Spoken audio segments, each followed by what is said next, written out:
Have you ever wondered what it really takes to build a poultry farm that generates $5,000 in monthly revenue starting from absolutely nothing? In this video, I'm going to break it down step by step so that by the end, you'll have a clear picture of what a poultry project capable of generating that level of monthly revenue actually looks like. Before we continue, it's important to point out that I'm talking about revenue, not profit. Revenue is the total amount of money you receive from selling eggs before deducting expenses such as feed, labor, transport, medication, and other operating costs. I'm also basing these estimates on my local conditions. If you're in another country, your flock size may be slightly different because egg prices, feed costs, and production levels vary from one place to another. The principles, however, remain the same.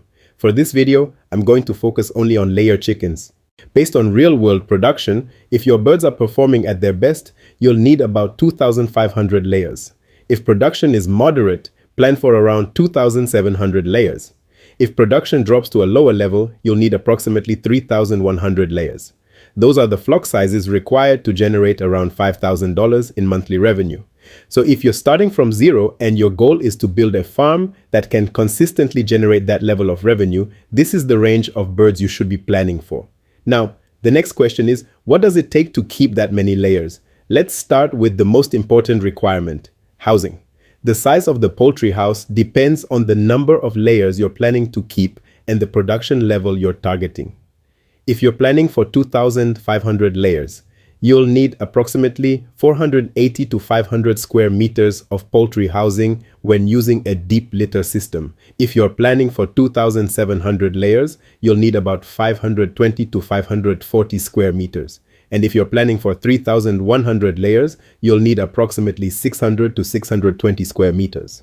These figures are based on a deep litter system, which is one of the most common housing systems used by poultry farmers. However, it isn't the only option. You can also use a battery cage system, which requires a different setup and can significantly reduce the amount of floor space needed. Once the house is ready, the next step is equipping it properly. Having enough feeders, drinkers, and nest boxes is just as important as having enough space. If these are inadequate, you'll experience feed wastage, competition among birds, stress, dirty eggs, and ultimately lower egg production. Using a practical guideline of one feeder for every 25 birds, a flock of 2,500 layers requires about 100 feeders. 2,700 layers require about 108 feeders, while 3,100 layers require about 124 feeders.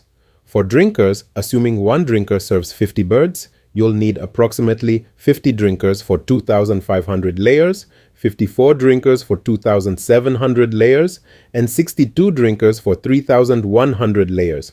You'll also need enough nest boxes because laying hens need a clean and comfortable place to lay their eggs. Using the guideline of one nest space for every 5 birds, you'll need roughly 500 nest spaces for 2,500 layers, 540 for 2,700 layers, and 620 for 3,100 layers. Once the housing and equipment are in place, the next step is preparing to raise the birds from day one.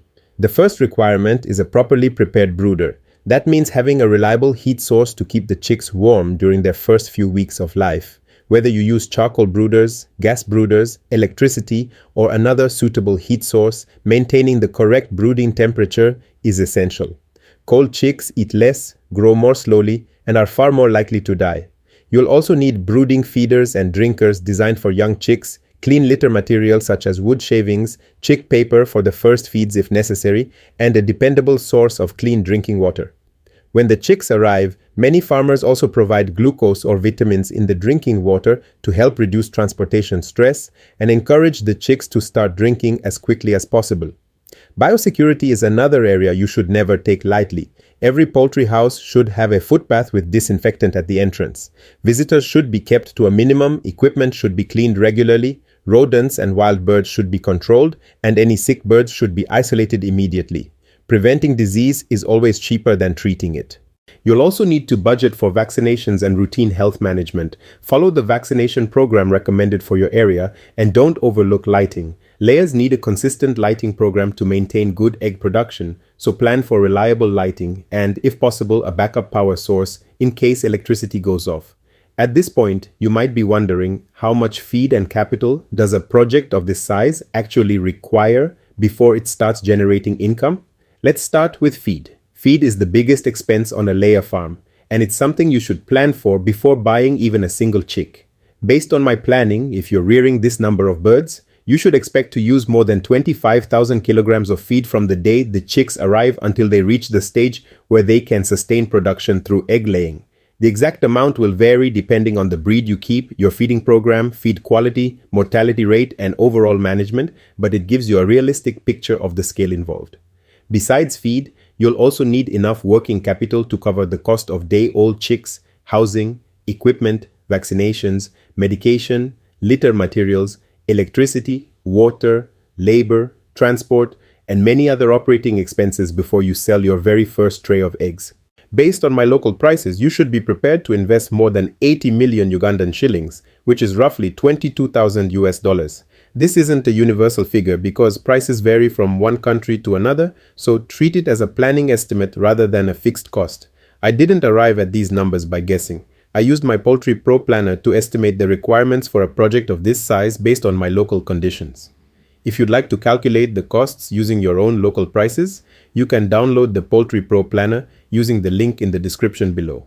One mistake I see many beginners make is focusing only on the money needed to build the poultry house. In reality, you also need enough working capital to keep the business running until the eggs begin generating a steady income. If you underestimate your working capital, you may be forced to sell your birds too early or borrow money just to buy feed. So before you begin, make sure you have a complete plan, not just for constructing the poultry house, but for the entire production cycle. Now, after seeing the number of birds, the housing, the equipment, the feed requirements, and the capital involved, what's the biggest takeaway? As you've seen, generating around $5,000 in monthly revenue from a layer poultry farm is absolutely possible, but it doesn't happen by chance. It requires careful planning, patience, sufficient capital, and good day-to-day management.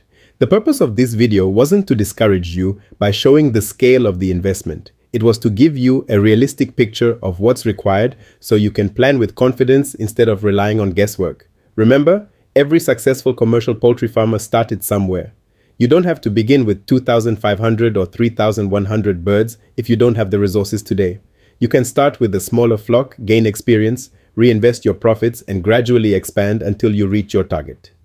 The important thing is to know where you're going. If your goal is to build a poultry business capable of generating that level of monthly revenue, you now have a clear roadmap of the scale you're working toward. If you'd like to estimate the costs, feed requirements, equipment, and other inputs using your own local prices, check out my Poultry Pro Planner. I've left the download link in the description below, and it will help you create a plan that's tailored to your location and budget.